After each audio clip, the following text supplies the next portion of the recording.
ഒരുപാട് കാലത്തെ കാത്തിരിപ്പിന് ശേഷം ഗുരുവായൂരപ്പന്റെ അടുത്തേക്ക് ഒരു യാത്രയുണ്ട്.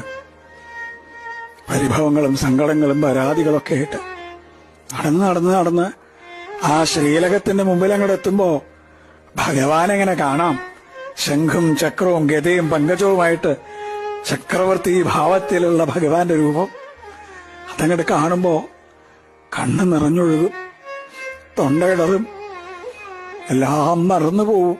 പരിഭവങ്ങളും സങ്കടങ്ങളൊക്കെ. ഗുരുവായൂരപ്പാന്നൊരു വിളിയുണ്ട്. ആ സമയത്ത് ശ്രീലകത്തുനിന്നൊരു നോട്ടമുണ്ട്. കാരുണ്യത്തിന്റെ കടലായ കണ്ണന്റെ നോട്ടം.